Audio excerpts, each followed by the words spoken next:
Yang bulan Ramadan itu diumumin sama pemerintah pakai sidang isbat. Kita nih besok mau puasa atau belum nih? Malam itu udah kumpul di masjid.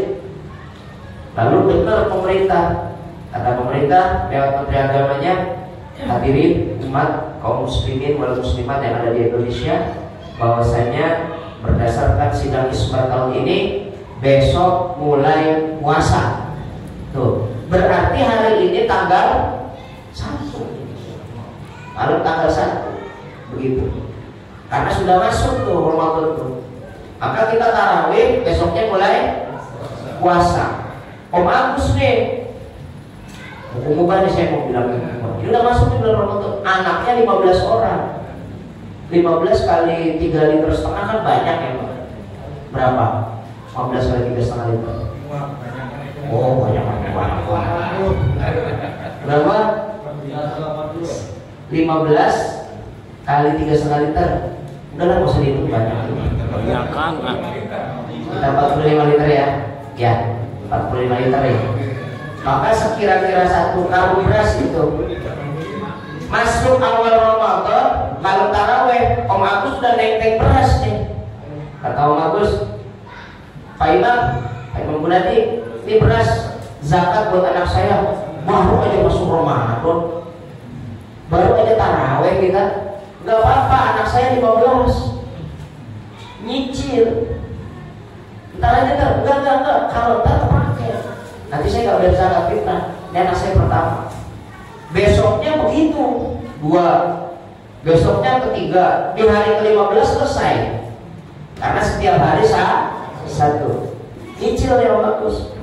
Awal Ramadan itu mubah, boleh. Cuman Allah punya persoalan, Allah punya mau. Ternyata setelah di hari ke-15 semuanya udah bayar anaknya yang bagus. Ini mah misal aja. 15-15nya meninggal. Misal. Maka kata bagus, oh yang namanya wajib zakat itu kan kalau ketemu akhir dan awal sama. Diminta sama Pak Gunadi, Pak, anak saya 15-15nya meninggal, saya minta lagi berasnya semuanya. Boleh apa enggak? Boleh. Karena yang 15 orang itu belum wajib zakat.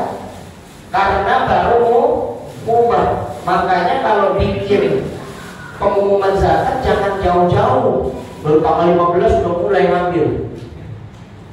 Ternyata di tanggal 25, 26, 27 itu puncak, 28 dibagiin. Ternyata yang bayar zakat fitrah ke kita mati semua misalkan. Terus misal ini memisah, mati semua. Terus balik lagi ke musola, Pak, karena mati semua karena kena COVID gitu. Kita minta lagi, Pak udah dibagi tanggal 28. Maka kira-kira yang udah dikasih dibalikin lagi, diminta lagi. Kalau kata aku sama, nggak usah putar-putar dulu. Nggak boleh ya. Kalau cekiro nggak boleh kan gitu ya. Katanya jangan diminta lagi dong yang udah dikasih, yang udah sebutut gasiran, diminta lagi. Takutnya diminta lagi, ternyata duit udah keluar, beras udah habis, dibagi-bagiin, udah pulangnya wajib. Takutnya begitu, paham ya? Nah, ini hukumnya mau ubah. Yang kedua, hukumnya wajib. Wajib itu bagaimana? Yang disebut dengan hukum wajib itu bila mana ada orang ketemu akhir bulan Ramadan dan bertemu tanggal 1 Syawal. Maka ini hari ini terakhir nih, kita puasa tadi asar misalkan ya. Habis buka, kita buka, terus sholat maghrib. Tanggal 1 Syawal habis maghrib itu udah masuk tuh. Habis sholat maghrib, maka wajib bawa beras, bawa uang ke masjid, ke musola, dikasih. Nih zakat fitrah saya, nih zakat diri saya, ini zakat nafas saya. Itu bagusnya malam takbiran, karena sudah memenuhi 2 unsur. Ketemu akhir Ramadan, bertemu tanggal 1 Syawal, berarti habis buka puasa bagusnya. Habis buka puasa, lalu sholat Ramadan, akhir Ramadan, dan ketemu unsur akhir Syawal. Nah, gimana? Iya, ketemu awal Syawal, ketemu ada mubah, ada wajib. Hukum yang ketiga namanya hukum sunnah. Sunnah. Nih Pak Mama, kalau khusus untuk berzakat fitrah, sunnah ini di atas wajib. Jadi lebih bagus sunnah ketimbang yang wajib. Jadi kalau wajib tadi habis buka, sholat maghrib, jalan ke masjid itu bawa tengkeng beras itu hukumnya wajib. Ada hukum di atas wajib, pahalanya maksudnya, ganjarannya lebih bagus daripada yang wajib. Apa itu? Yaitu ganjaran pahala sunnah. Bagaimana hukum zakat fitrah yang sunnah itu? Ketika habis sholat subuh sebelum khatib naik mimbar, sholat subuh, malu kan takbiran tuh, kalau subuh lewatin, sholat subuh dulu. Habis sholat subuh langsung tunaikan zakatnya sebelum khatib naik mimbar. Itu ganjarannya gede, luar biasa. Cuma kalau dibayar di masjid atau di musola, diusahain orang. Usahain orang cuma. Kenapa? Karena zakat fitrah itu kudu harus habis. Kalau ngurusnya nggak benar mah gitu ya, nanti ngawur itu. Ditaruh di kas dulu, udah taruh kas aja dulu. Sekali lagi mohon maaf ya, yang namanya zakat fitrah, zakat mal itu produktif ya, bukan produktif, konsumtif, nggak boleh produktif. Jadi kalau zakat, semua zakat itu harus habis, nggak boleh produktif. Ini ditaruh di kas, dikelola di kas masjid, dikelola di kas musola untuk kegiatan dan sebagainya, haram, sembarangan. Atau mungkin zakat fitrah habisin, zakat mal misalkan ada 10 juta, 5 jutanya masukin ke kas, 5 jutanya dibagiin, yang 5 juta dikelola buat bayar listrik, buat apa? Haram. Kasih tahu, zakat itu konsumtif, harus habis, nggak boleh disimpan. Ini disimpan zakat. Tulisannya di masjidnya tulisan menerima dan menyalurkan zakat mal dan zakat fitrah, tapi tidak disalurkan, dosa. Nerima doang itu namanya. Makanya hati-hati. Kecuali nanti dia tidak mengatasnamakan masjid, misalkan di golongan fisabilillah atau itu sabil kan gitu. Dulu banyak tuh kiai-kiai bangun pondok, bangun masjid, itu dimasukkan ke fisabilillah. Dia per individu, disalurkan kemana? Ke bangunan, masih diperkenankan. Itu konsumtif juga, habis juga. Tapi kalau ini enggak, ditaruhnya di kas.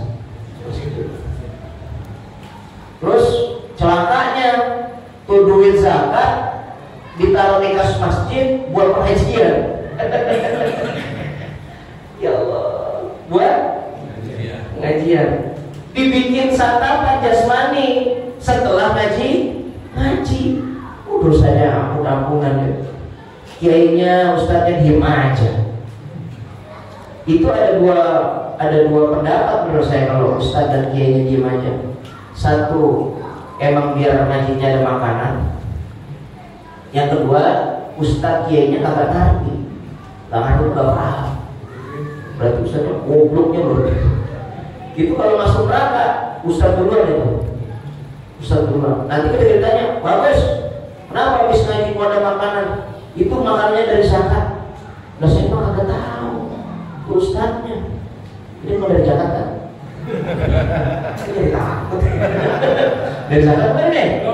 Oh bukan ya. Ya kan ada aja yang simpen selama setahun kan gitu. Dari zakat ini kan gitu. Nah itu ustaznya diam aja. Ustaz jadi panggil. Suami, kamu ceramah di situ, talim di situ, iya. Kenapa uang zakat kok dimasukin ke kas? Uang zakat dimasukin ke kas, uang zakat lalu dipakai ke pengajian, kok kamu diem aja? Iya ya, kalau enggak ya saya nggak ikut makan kok. Berarti yang dipretelin dulu itu Ustaznya. Hati-hati nih, hati-hati. Dan ini indikasinya kejadian. Gitu. Kayaknya sih terjadi ya, Pak ya. Terjadi apa? Terjadi.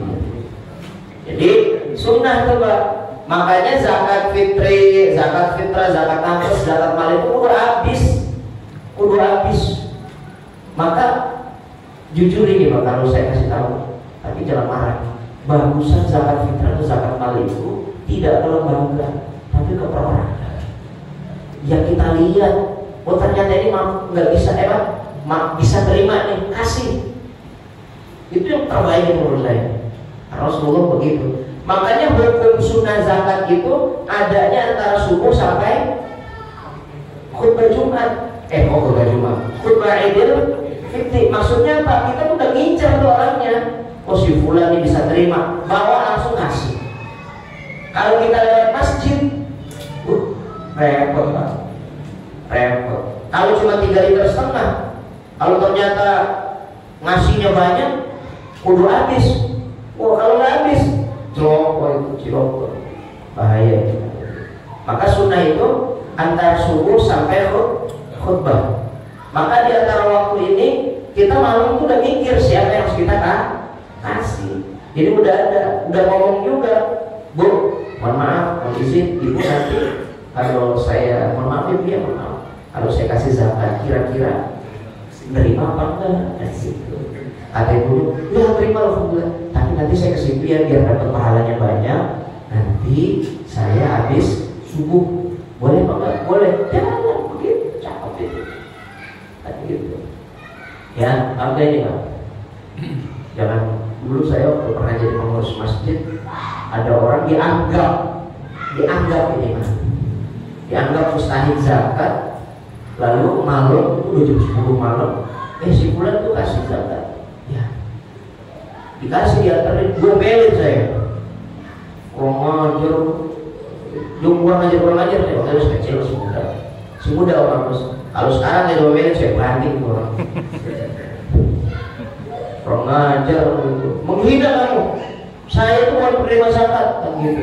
Nah kita ngomong kan ya, iya Pak, memang Bapak bukan penerima zakat, tapi dalam catatan masjid ada nama Bapak. Yang lainnya jangan nyalain saya, nyalain pengurusnya.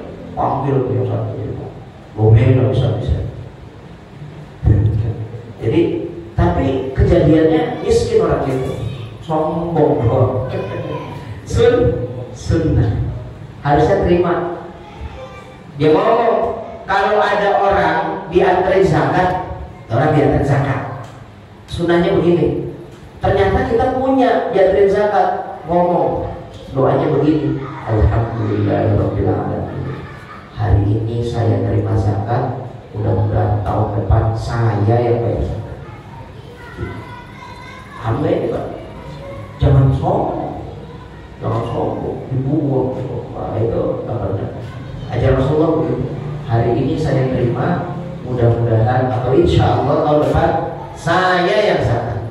Begitu. Nah kalau udah diterima kan mau dimakan terserah, mau dibagi juga terserah. Ini sunnah, ganjarannya gede. Jadi kalau dalam bab zakat sunnah itu di atas wajib. Sunnah. Nah, ada nomor 4 namanya hukum makruh. Bagaimana hukum makruh itu? Hukum makruh ini terjadi jika ada orang bayar zakat setelah khatib turun mimbar. Habis khutbah selesai, dia belum bayar zakat fitrah. Sampai kapan? Sampai sholat maghrib. Berarti tanggal 1 udah habis. Masuk setelah sholat maghrib berarti masuk tanggal 2. Berarti waktunya dari mulai khutbah selesai sampai maghrib makruh hukumnya. Itu kan kayak orang bener kalau lebaran. Kemana-mana didatangin, sudah wajib. Datang sama datang sih, di lupa zakat. Ada. Saya pernah didatangin gitu. Ustaz, saya lupa zakat ini. Gara-gara silaturahmi. Gara-gara silaturahmi. Lah saya bingung, silaturahim sunnah kok bisa melupakan yang wajib? Aneh menurut saya. Lupa, tapi lupa deh. Ya udah lupa. Boleh makruh, cuman berdosa. Makruh di sini udah mulai dosa. Sama halnya kayak kita bayar listrik. Saya bayar listrik setiap tanggal 10 jatuh tempo. Karena saya nggak punya duit, lagi kosong duitnya, baru bisa bayar tanggal 20. Datang ke Gerai PLN. PLN kan, Pak, saya mau bayar listrik. Apa PLN ngomongnya? Udah, nggak usah bayar, kan udah lewat. Begitu kan? Kalau ada PLN kayak gitu, saya tiap tanggal 20 bayarnya. Begitu kan kira-kira PLN? Bayar Pak, plus. Nah itu namanya makruh. Kenapa? Karena kita bayarnya tidak di waktu yang tepat. Ada punishment, ada hukuman. Itu makruh. Bukan berarti udah gak boleh bayar zakat fitrah. Boleh, tetap bayar. Bayarnya saja berdosa, apalagi kagak bayar. Begitu paham kagak? Selanjutnya ada yang hukum kelima namanya haram. Haram itu kapan? Ketika setelah sholat maghrib. Iya, ini tadi kan khutbah sampai maghrib, turun khutbah sampai maghrib itu hukumnya makruh. Setelah sholat maghrib haram. Berarti udah masuk tanggal 2. Masuk tanggal 2 berarti hukumnya haram. Tapi bayar apa enggak? Bayar. Jangan mentang-mentang kayak Om Agus, udah haram lah, usah bayar aja. Begitu lah menjadi mak. Pak ilang kado ya Pak Tarosna. Kalau udah basah sekalian mandi. Begitu. Jangan. Kalau sudah kadung lupa bayar dan sebagainya, jangan terusin, tetap kudu bayar. Sama halnya dengan sholat qadha. Dulu kita nakal 3 hari sholat setahun, kan gitu. Bagaimana ya Ustaz? Bayar apa? Ya bayar. Walaupun dalam posisi berdosa karena sholatnya tidak di waktunya, tetap kita masih punya rasa ingin membayar apa yang jadi kekeliruan dan kekhilafan di itu namanya benar. Kalau kita ceker, kalau udah mau udah aja dibayar. Kalau udah haram mah, udah haram apa dibayar? Tahun depan aja kan gitu. Makin parah. Namanya hukum zakat fitrah, hukum haram. Jadi ada kalanya mubah, ada kalanya wajib, ada kalanya sunnah, ada kalanya makruh, ada kalanya haram. Siapa yang wajib bayar zakat fitrah? Siapa yang wajib bayar zakat fitrah? Yang wajib bayar zakat fitrah itu adalah kepala rumah tangga. Dalam hal ini suami. Maka istri seumur hidup tidak wajib bayar zakat fitrah. Seumur hidup. Enak ya istri ya. Kecuali dia nggak punya suami misalnya. Jadi wanita yang dikawin sama seseorang tidak pernah wajib bayar zakat fitrah, walaupun dia kaya raya.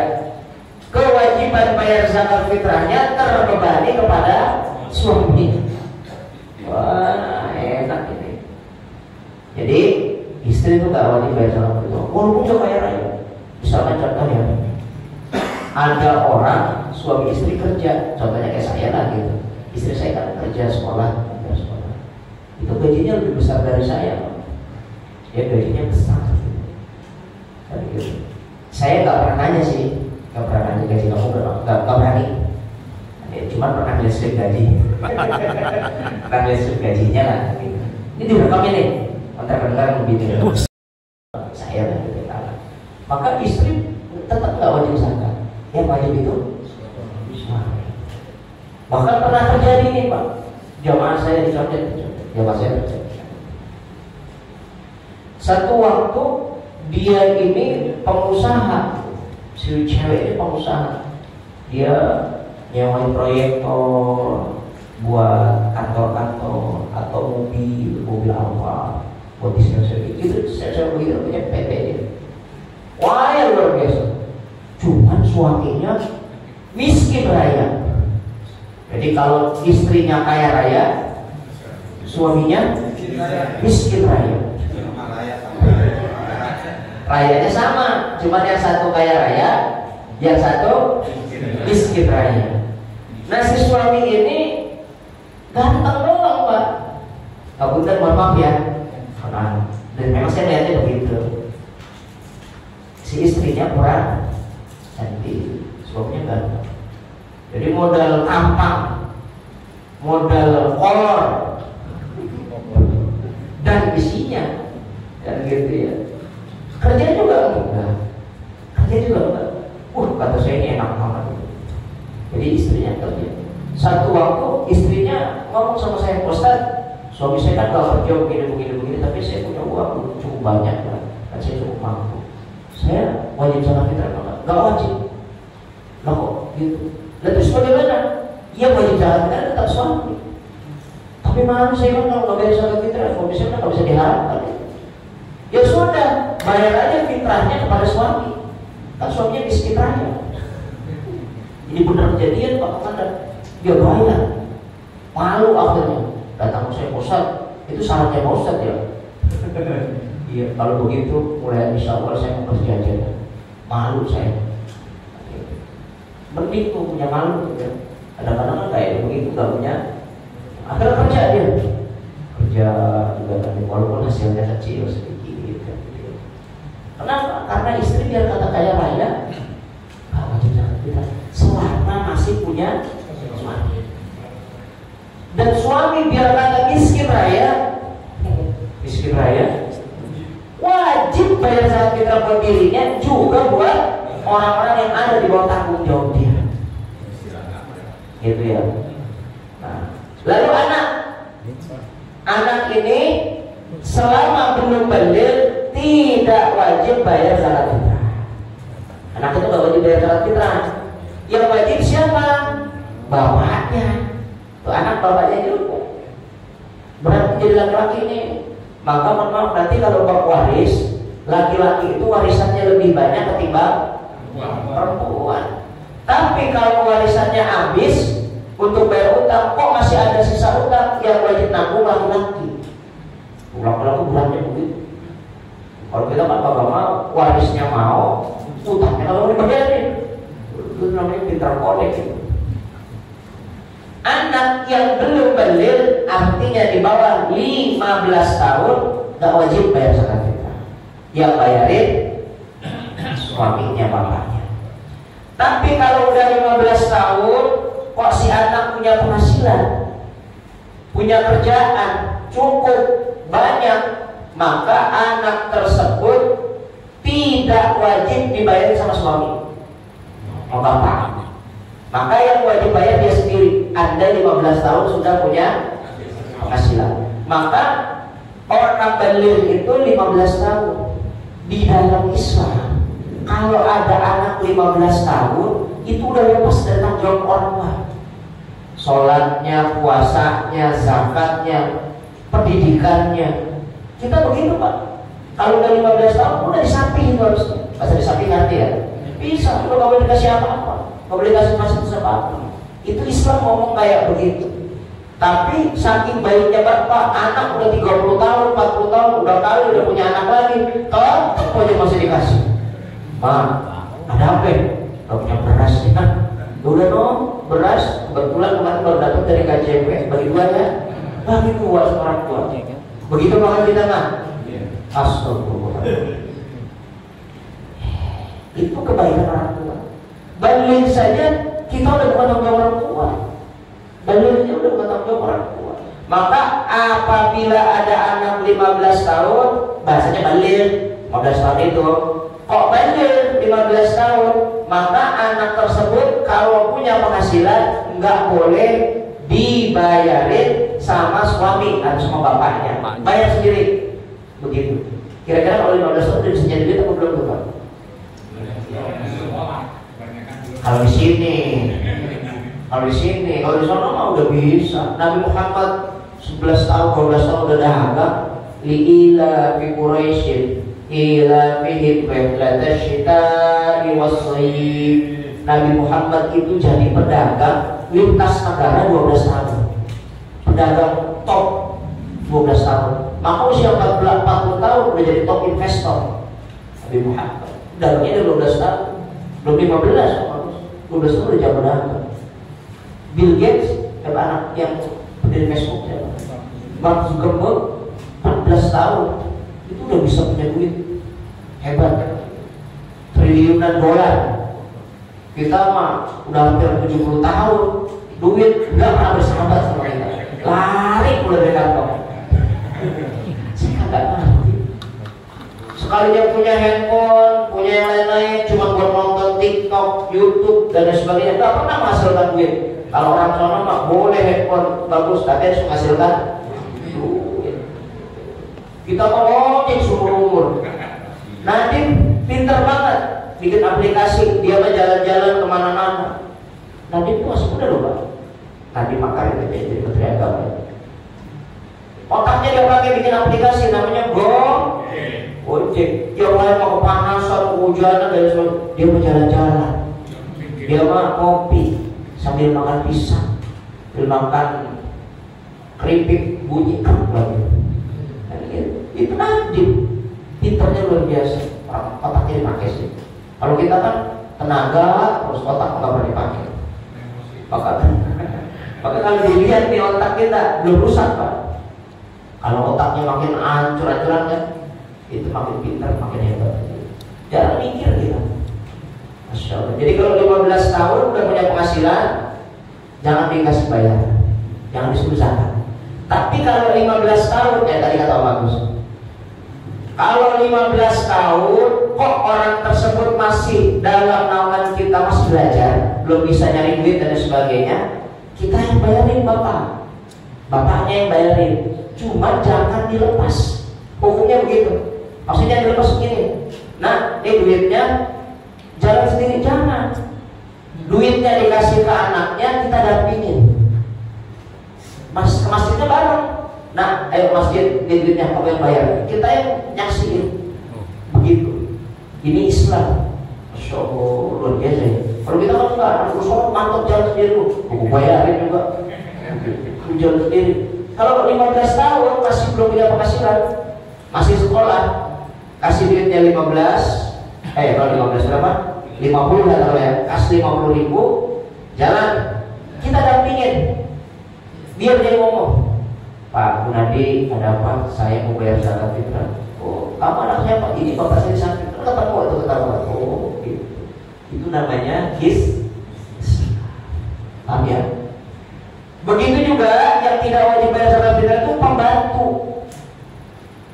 ART, asisten rumah tangga. Kalau dalam bahasa orang Arab namanya budak, abdul, amat.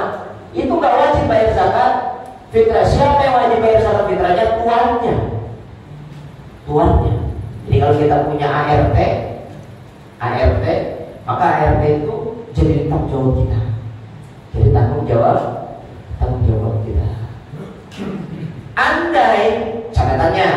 Andai si pembantu tadi, kalau dalam urusan membantu rumah tangga kita nggak digaji, maka zakatnya harus dari tuan.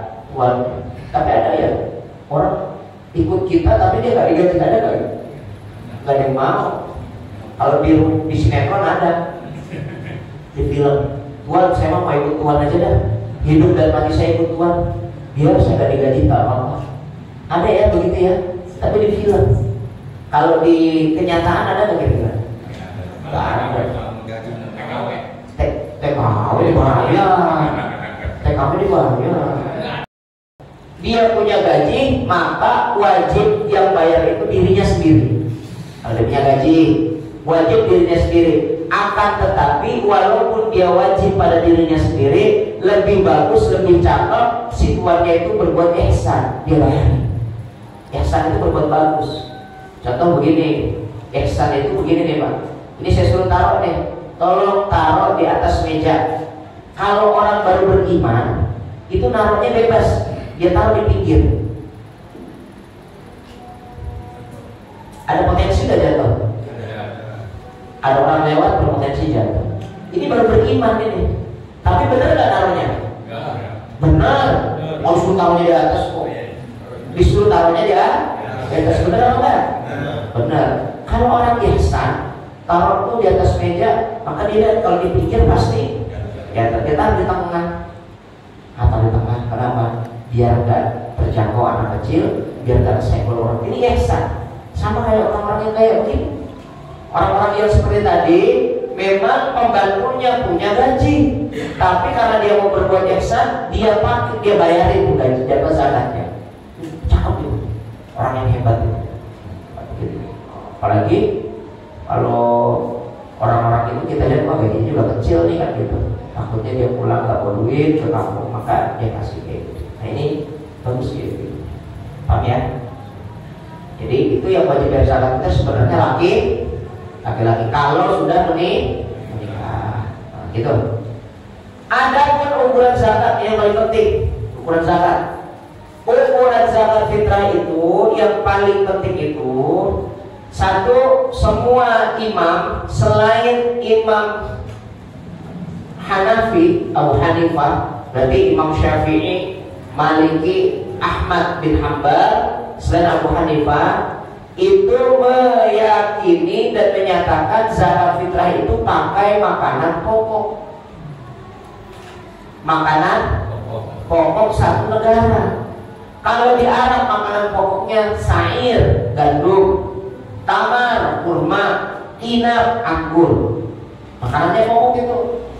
Kalau dibawa ke Indonesia, kira-kira orang makan korma 1 kilo aja makan.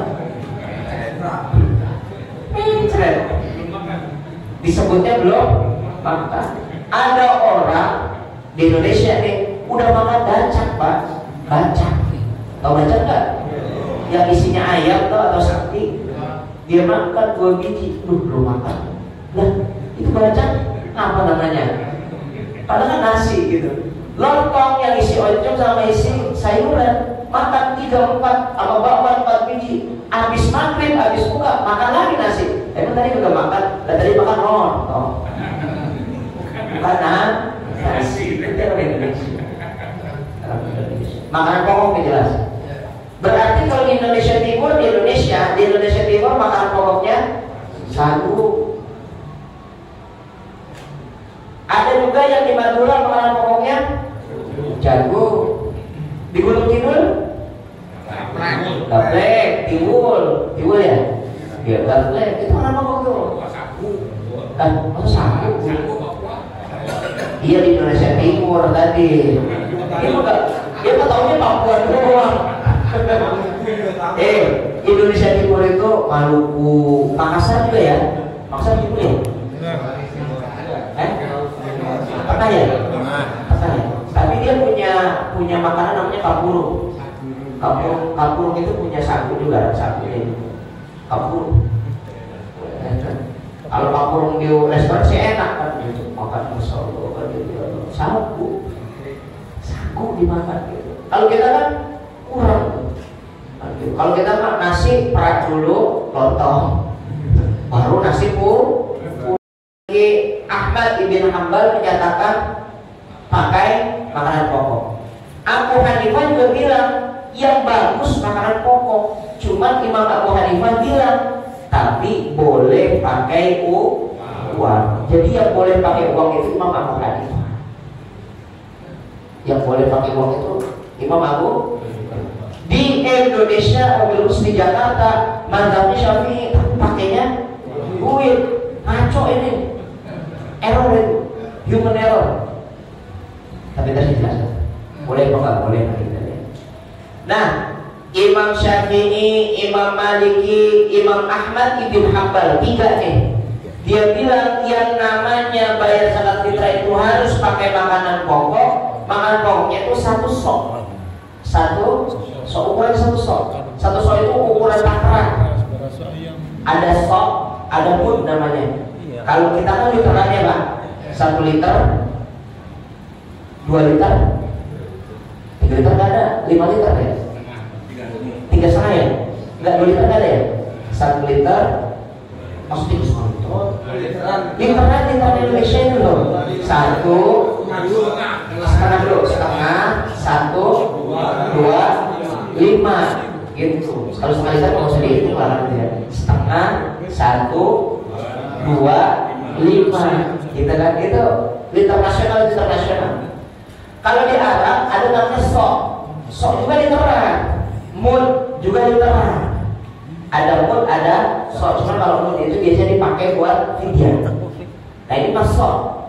Nah 1 sok itu 1 literan nih. Anggap aja sok nih, ini sok nih. Tempatnya kayak begini. Emang begini tempatnya. Diisi. Maka dari Imam Syafi'i 1 sok itu 3 liter setengah. 3 liter setengah. Syafi'i, Maliki, Hambali 3 liter setengah. Kalau Imam Abu Hanifah 1 soknya ini, karena beliau orang Arab, 1 sok Arab itu 3 liter setengah enggak, tapi 5 liter.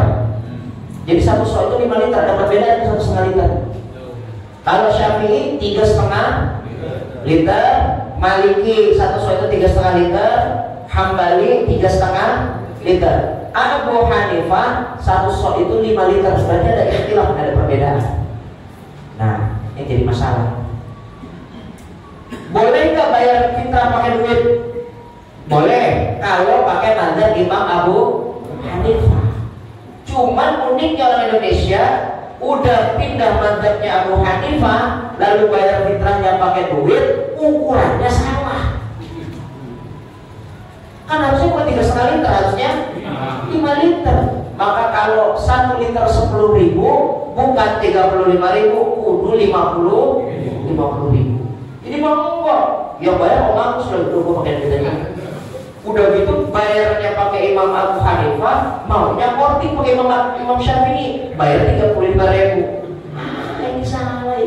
Namanya mengakal-akal hukum, atau dalam bahasa agama namanya taklid. Taklid, talfik itu mencampur-campur mazhab. Nggak boleh. Maka kalau umroh tuh, kalau hajinya pakai mazhab Malik, karena nanti tawafnya atau Abu Hanifah tawafnya karena nggak batal, semua peribadatan harus pakai Maliki semua, pakai Imam Hambali semua, pakai Hanafi semua. Ini mau nggak sholatnya masih Syafi'i, subuhnya masih kunut, misalnya. Padahal pakai mazhabnya Hambali. Ini namanya tahu, ngambil yang enteng-enteng, ditinggalkan yang berat. Kan beratnya apa? Bayarnya 50, tapi hukumnya enteng. Kenapa? Karena pakai duit. Jadi nggak repot, kita nggak berat bawa beras, pakai duit. Cuman ukurannya salah. Ya salah. Iya salah. Kan salah. Lu bisa banget enak nggak ngomong gitu? Ya harus bisa ngomong. Masa pengurus masjid itu nggak bisa ngomong? Ini namanya salah ya kaprah. Salah kaprah itu salah keterusan. Kan itu salahnya salah semua kan itu. Boleh apa nggak kayak gitu? Ya kalau emang nanti dinyatakan sebagai sah mah, jika tidak sah nih gitu. Tiba-tiba bagus tanya sama Allah, Om, sampai bayar zakat fitrah dan mulai bandil sampai 100 tahun itu sekian puluh kali, tapi salah semua. Ngomong aja sama Allah, ya Rob, jangan saya dong disalahin. Kenapa? Saya mau bayar kata masjid segitu. Panggil musolahnya. Siapa ketuanya pada saat itu? Pak Imam Munadi. MUI yang menyatakan. Ya tak dulu. Kan bayarnya cuma di musola sama MUI. Kan gini. Tanya Pak Munadi, kata Allah nih, kata Allah. Belum meninggal. Kenapa dalam posisi Anda jadi pemimpin di musola, Om Agus bayar zakat kok salah? Yang harusnya 5 liter 50.000 kok dia bayar cuma 35.000. Kata Pak Munadi, saya kan acuannya dari MUI. MUI nggak dipanggil. Kamu ngaji atau enggak? Ngaji. Dipanggil. Siapa mau ngajinya? Ustaz Samsul, Ustaz Erudin dulu. Sehertin dulu. Panggil. Kata Pak Ustadz, saya ngaji Quran doang hari Minggu, nggak ngajar fikih saya. Berarti saya ngajar fikih siapa? Tuh orang bawah ya, kan? Wah siswati. Panggil sini. Kamu udah ngaji bab fikih, udah ngaji fikih betul. Ini muridnya dia. Benar ini orangnya pernah ngaji di samping saya. Suka tidur, manggul-manggul. Ini orangnya. Bangun ada gorengan dia habisin. Bangun ada gorengan. Itu orang ini orangnya. Ini ketua musola. Oh iya. Dia bikin formulasi di musola salah. Kamu sebagai guru fikihnya mau ngomong apa? Saya udah ngaji Pak. Saya udah ajarin. Saya udah kasih tahu. Cuma orangnya tekan. Disuruh benar maunya melintir aja salah. Terus bagaimana? Ya udah kalau begitu bukan salah Anda kan gitu. Pak Gunadi masih ribut. Tak dulu Pak. Walaupun saya ngaji sama Ustaz Wadi, tetap saya ajak MUI. Baru MUI dipanggil. Yang banyak dipanggil. Kita udah gampang ditanya orang kecil mah. Ya lapas musola. Musola juga adanya di ceker. Dari ceker itu musola ceker itu berapa banyak kan? Udah gak ditanya kan gitu. Boti juga kan gak ditanya dan kita bertanya. Dan lepas aja tuh gitu. MUI ditanya. Nah MUI nanti yang sana. Kamu dari mana acuannya?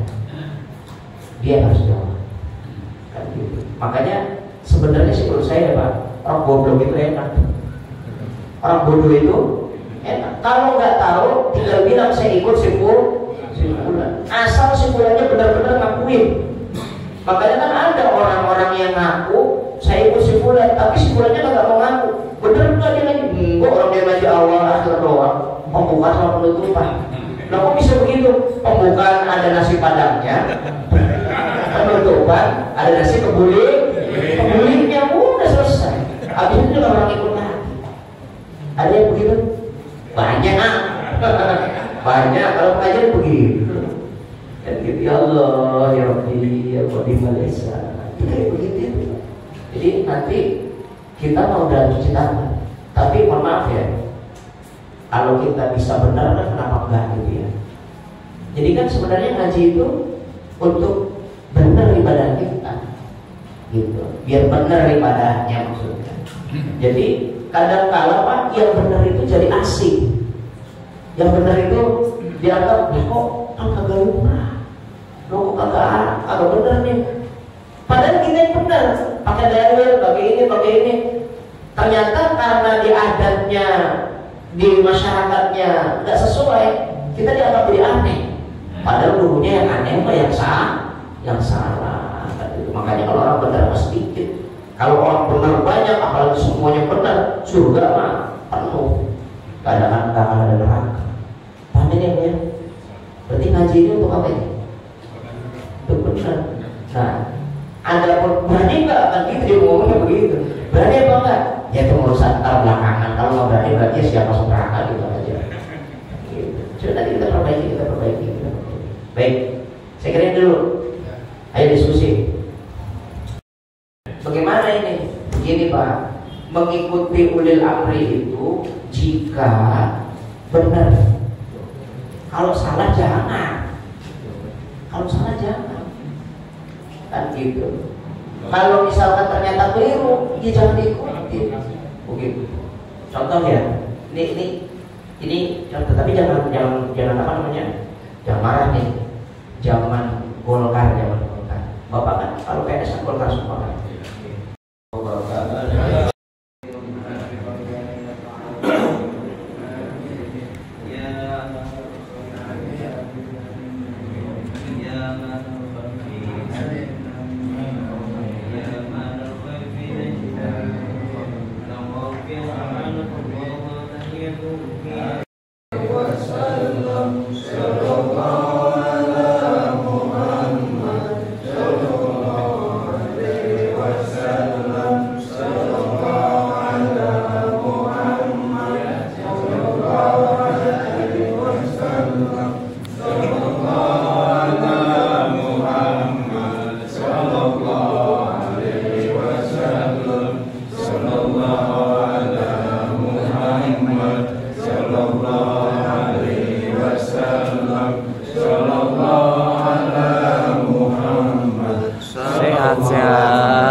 alhamdulillah sehat. Ala Muhammad sallallahu alaihi wasallam. Muhammad sallallahu alaihi wasallam. Mana dia? Muslim. Mana dia? Hei, Pak Prapto sehat, alhamdulillah sehat kita. Muhammad Haidi.